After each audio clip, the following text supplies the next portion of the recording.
呢個時候咧就係2025年嘅4月16號啊。咁呢個時候咧就係早上9點9。開始時候我先講一講嗰個啱啱剛過去嘅嗰場25,000蚊連贏位嚇，咁百幾萬嗰個四重彩嗰、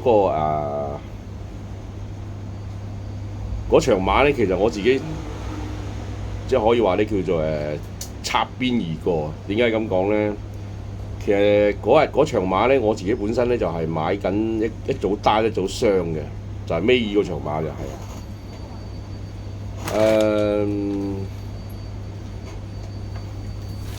咁好不幸啦！我自己坦白講句嚇，我自己咧就咁啱嗰條連贏位嗰兩個 number 雙數咧就冇買到嘅。咁就算我買6隻嚇，我當其時買5隻，如果買6隻我都係中咗12號黃寶嚟嗰隻。咁但係要7隻我先可以中得到嗰個雙數連贏位25,000幾。咁呢個紀錄嚟嘅，應該就我估計應該係紀錄嚟㗎啦。即係估唔到咧，熱，突然間係爆一場極度冷嘅，可以話。咁都睇到好似群組上面都有人中呢條 Q 喎，仲鐵三角中添。咁即係好難講嘅，有時啲嘢幾冷都有人中到，我都算佩服嘅。咁我自己個人真係冇咁嘅能力中，因為就算買咗6隻複式，我都中唔到4號啊，都中唔到4號嘅。咁呢個紀錄我諗都好幾年都應該都破唔到㗎啦。即係以本港馬嚟講啊，外國馬我唔敢講嚇。即係以本港馬嚟講，應該都未必可以咁快破到㗎啦。咁我有一段時間都呢排都太忙冇拍片，咁今日咧就心血來潮啦，咁又早上抽少少時間，抽翻10零分鐘咁喺度拍下片。咁我今晚嚟講周深谷草係嘛？今晚咧我睇落去就係周俊樂而家 win 咗啦嚇。咁嗰場馬咁應該今日周俊樂啲馬，特別周俊樂啲馬咧嚇，隻都要跟㗎嚇。周俊樂今日記住，周俊樂係要跟嘅。潘頓嗰手馬係好強嘅嚇。布文就冇咁多隻，咁但係我覺得有3個要睇嘅，就係呢個叫做潘頓啦，田泰安、布文同埋周俊樂呢幾個。咁我有少少心血來潮咧，今日我其實係想敲下啲香港嘅騎師嘅。香港騎師咧其實就係鐘奕禮同埋潘明輝，係嘛？呢兩個啲馬我睇落去都立一立都有少少，即係都有啲機會嘅。咁做3、4線嚇各嗰啲角色啦。咁好啦，我今日主要我打咗幾隻星星，1場、2場、3場，1場、2場、3場、6場、7場、8場呢幾場我其中揾咗啲馬嚟打咗星星嘅。咁以潘頓為主啦。第一場就係嗰隻標之多多啦嚇，標之多多隔夜賠率似乎唔係大熱門啊，次熱門嚟。標之係咁多隻馬，即係標之乜乜、標之物物嗰啲咧，咁都係6.7倍隔夜賠率，6.7倍唔係大熱門，但係呢隻馬能夠放頭嘅。花月谷咧1000米、1200米縮短到1000，咁梗係試下追一追啦。上次輸俾神速密碼嘅。咁就呢場啦，第一場就潘頓啦嚇。第二場我就第二場都幾亂下喎嚇。平時第二場通常熱門㗎嘛，但係今日第二場揀無可揀之下咧，因為都隻都唔知點咁啊，隻都好似有啲機會咁都係潘頓嚟揀嗰隻捷足先登、捷足奔馳啊，唔好意思，捷足奔馳。呢隻馬新出嘅，可能跑過1次咁上下，上次都跑第3嘅。咁呢捷足奔馳咧就係潘頓嘅，雖然10檔咁，但係馬少11隻。搏佢側身啦嚇，側身上次就搏完今次再搏啊。咁呢隻捷足奔馳咧就係、有呢個9.3倍嘅，隔夜9.3倍，就都唔係大熱熾啦。咁希望維持到，不過我覺得應該臨場都熱到可能第2、3熱㗎啦都。第二場介紹呢隻6號捷足奔馳，咁啊第三場啦，第三場都係啲感情分馬，就係呢隻又喺外國已經開始買嗰隻叫做倫文，咁啊嚟咗香港蹉跎咗一段歲月啦，咁啊感覺上好似唔可以跑太短嘅，啲1400、1200一定唔啱，而家成日跑1650咧，其實應該都啱㗎，照計都。咁倫文成日都近㗎啦，咁又係隔夜賠率我都睇睇先。倫文隔夜賠率都唔係大熱門嚇，大熱門係奮鬥輝煌嘅4倍幾嘅，咁啊隔夜賠率應該係倫文嗰隻咧就係、都係7倍8倍，咁但係冇嘅都係會落飛嘅啲倫文。中逆禮旗嘅呢隻嚇，咁都會追佢啦，因為都比較穩定啲啦嚇。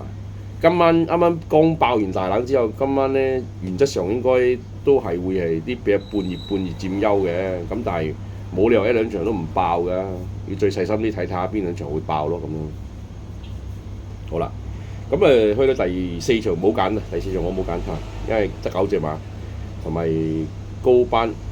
都唔知揾邊人做重心，咁啊第五場都冇揀，好啦，去到第六場咧我就揀又係潘頓喎啊！我今日好少可我會揀咁多隻潘頓嘅，咁今晚咧奇異果第6場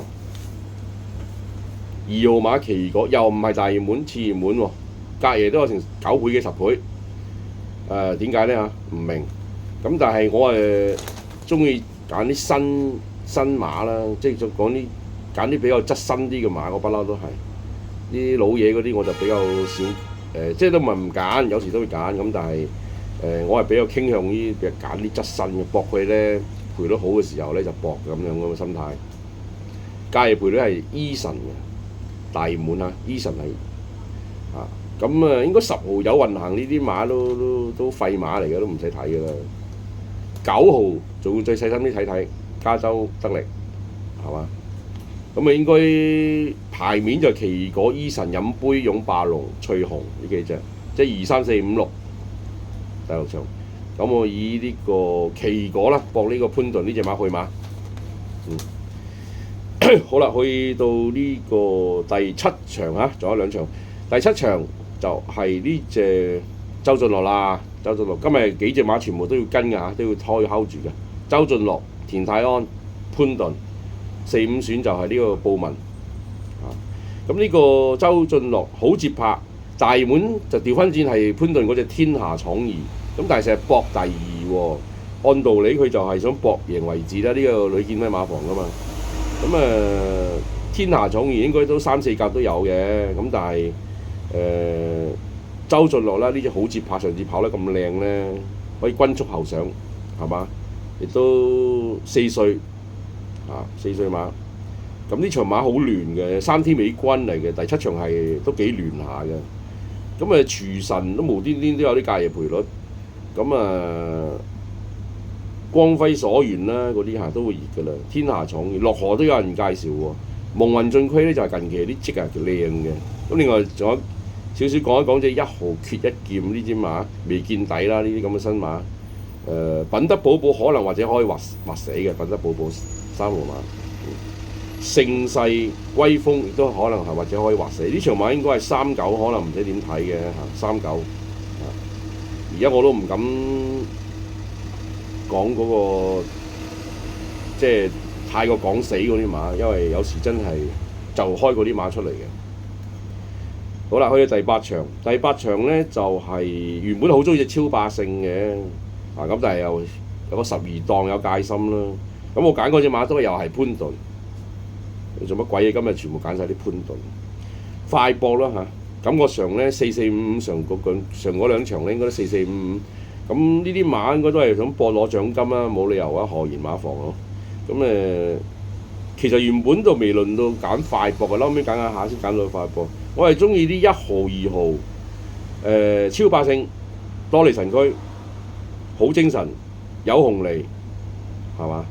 美神來係呢幾隻嘅，我原本係睇呢幾隻嘅。咁啊，另外仲有中間仲有7號、8號啊，有連冠王、首進啊，呢啲都唔知咩物體嚟嘅，電子宇宙啊嗰啲都唔知咩物體嚟嘅嚇。咁啊，以揸呢個潘頓做膽啦，快博今日揾佢做副手柄啊，係。咁好啦，咁如果揀推介咧，通常我都會揀翻1、2場，即係可以跟進嘅。其實咧就係每次嘅馬咧，每次都可以有唔同嘅變化個策略戰術去同佢落注嘅。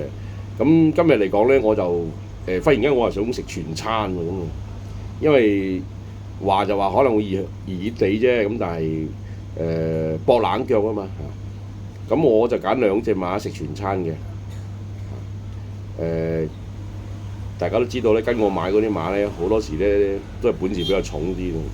因為我都唔係幾中意買呢個買少，我唔中意買呢一拖2啊、一拖3買得太少。咁我就第6場要中就隻膽入圍就收錢啊嘛，咁起碼可以保本咯。咁第6場我就揾隻奇異果潘頓做膽食全餐嘅嚇。咁呢場馬10號或者可能都可以唔使推嘅，有運行。咁有時啲嘢都好奇怪，都唔要噶啦，10號都有運行，呢隻都唔要噶啦。咁可能真係熱地啦，希望連贏位睇下派翻200幾蚊啦，咁已經好好分噶啦。咁另外第7場就係我揀咗6號啦，周俊樂啦，呢排個紅人啊，周俊樂呢排都生翻好多嘅都。咁好接拍6號第7場食全餐。咁賽馬有時真係好奇怪㗎嚇，即係好多時如果人係根據個往績、根據個狀態去落嘅話咧，基本上係落唔到嗰條2萬幾嗰條 Q 係買唔到嘅。你睇績睇賠率，但係細心啲再睇一睇，其實當日嗰個尾嗰場2萬幾嗰條 Q 咧，其實4號馬隔夜係落咗啲飛嘅，係不明咁樣落到去20幾倍嘅，咁啊屬於係落飛咁啊！我睇漏眼，我自己本身真係睇漏眼4號嗰隻實現夢想啊嗰隻。咁有時咧就我成日都話要抽離嘅，即係你入咗嗰個睇啲資料睇得多，有時要抽離翻嘅。咁如果你抽離到嘅話，好似我嗰日我用咗我嗰場馬係睇到係好多新馬係會出擊啦，嗰啲咩大回報啊嗰啲全部都不明物體嚟嘅，不明物體嚟嘅。咁但係我覺得咧就呢次就應該就要睇睇，要抽離係有時要抽離。咁我今日咁多。